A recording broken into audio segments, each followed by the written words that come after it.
Iniciamos aqui uma sequência de videoaulas onde vamos falar sobre as operações envolvendo o símbolo do infinito. Se você é aluno de cálculo, com certeza você irá se deparar com uma dessas situações. Por exemplo, infinito mais infinito. Qual é o resultado dessa soma? Ou um outro exemplo, infinito menos infinito. Qual seria o resultado dessa conta? Né? Ou um outro exemplo simples também, infinito vezes zero. Qual é o resultado dessa conta? Então, pode parecer simples, mas, por exemplo, você poderia concordar comigo que infinito menos infinito é igual a zero, ou infinito vezes zero também é igual a zero. Só que essa resposta, se você concordou comigo, você também estaria errado. Por quê? Estamos tratando aqui de uma grandeza que ela é infinita, né? O símbolo do infinito, e antes de iniciarmos as operações envolvendo esse símbolo, temos que conhecer o que significa e tratamos isso em limites infinitos, né? O símbolo do infinito, na matemática, ele representa uma quantidade variável, certo, pessoal? Então, o símbolo do infinito ele não é um número real, né? Como o 2, o 3, o 1000, o 1,5, né? Ele ele nada mais é que uma quantidade variável. E quem introduziu esse símbolo na literatura matemática foi exatamente esse matemático, o John Wallis, né, que é um matemático inglês, e ele introduziu esse símbolo por volta de 1655. Só que antes mesmo da representação desse símbolo, né, a ideia da infinitude foi discutida, né, muitas vezes na rodinha de filósofos, né, na rodinha de matemáticos, de físicos, e isso aí já vem lá da Grécia Antiga. O próprio Aristóteles, né, que a gente já conhece, né, filósofo da Grécia, o Platão, andando um pouco mais além na linha do tempo, vamos ter o Leibniz, né, no cálculo infinitesimal, juntamente com o Newton.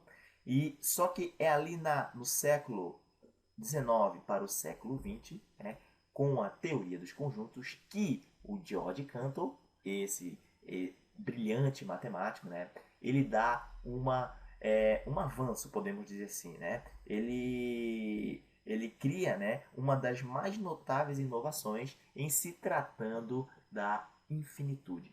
Tá ok? É exatamente ele com a teoria dos conjuntos, como falei, né? Se eu já não falei, é exatamente com a teoria dos conjuntos, exatamente ali nos números transfinitos. Isso aqui a gente vai falar um pouco em aulas oportunas, né? Lá na análise matemática. Tá ok, pessoal? Então é exatamente na teoria dos conjuntos que George Cantor dá um salto. Por quê? Porque a ideia da infinitude ela não é tão simples assim. Né? Na Grécia Antiga, por exemplo, surgiu alguns paradoxos e exatamente esses paradoxos que deixavam muita gente sem cabelo, né?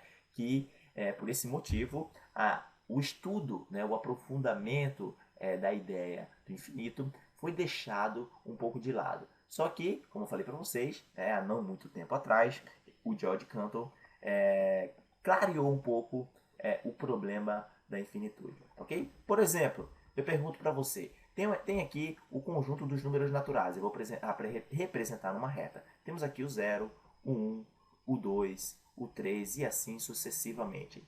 À esquerda de 0, vou colocar agora, então a gente sabe que isso aqui, vou considerar o 0 como número natural, aqui a gente tem os números naturais. À esquerda de 0, vamos ter o menos 1, certo? Menos 2, ou seja, estou representando aqui agora o conjunto dos números inteiros. E todos esses conjuntos aqui, todos esses números, né, fazem parte ou são elementos do conjunto dos números inteiros. Aí eu pergunto para você, qual desses conjuntos aqui é o maior? Né? E eu já levanto uma outra lebre, podemos dizer assim. Né? O conjunto dos números naturais é um conjunto, né, que tem elementos, assim, a quantidade de elementos é infinita.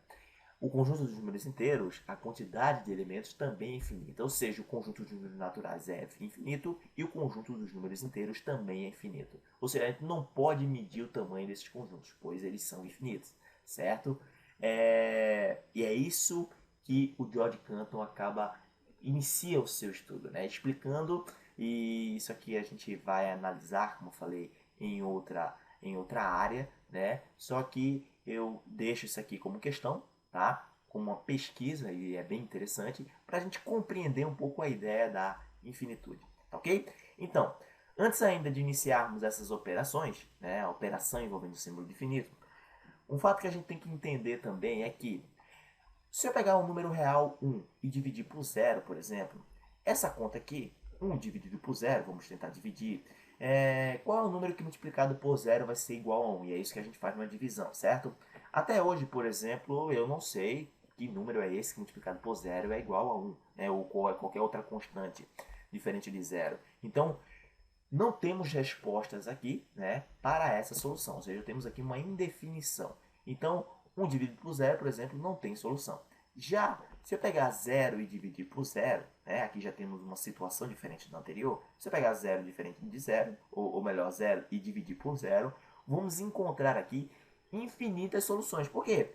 Zero dividido por zero, poderíamos ter 1, poderíamos ter o 3 aqui, ou 10, ou o menos 1, né? Ou qualquer número que você imaginar multiplicado por zero, qualquer número real aqui multiplicado por zero vai ser igual a zero. Então aqui temos uma situação diferente, né? Temos aqui uma indeterminação, ou seja, temos infinitas soluções, tá ok, pessoal? Então perceba que existe uma diferença entre indeterminação e indefinição, né? Aqui a gente não tem uma solução para divisão, aqui sim a gente tem infinitas soluções, por isso que temos aqui uma indeterminação, né? Temos indeterminadas soluções, ok?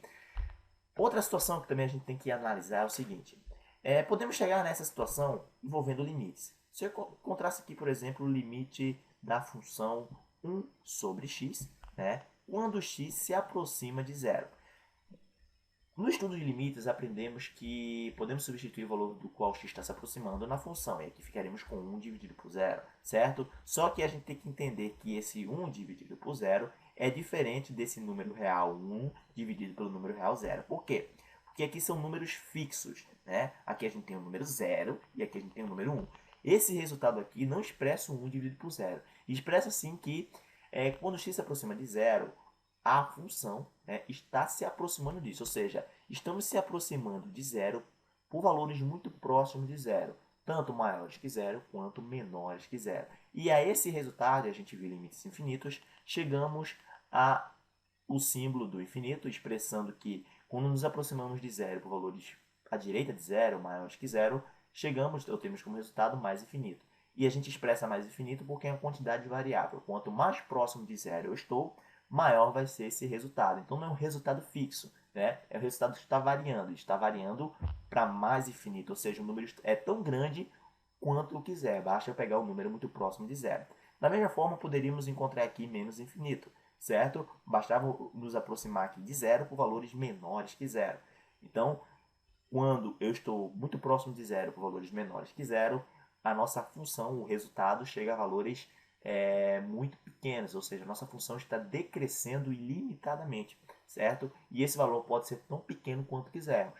Basta pegar um valor que esteja à esquerda de zero e muito próximo de zero. Então perceba que o símbolo do infinito, agora sim fica um pouco mais claro, é uma quantidade que está variando. O resultado aqui, o limite dessa função está variando, certo?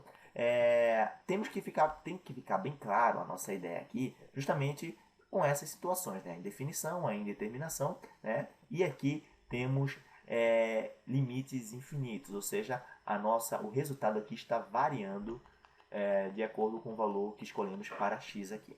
Ok, pessoal? Então, eu espero que vocês tenham compreendido. Na próxima aula, vamos falar dessas operações, ok? Até lá!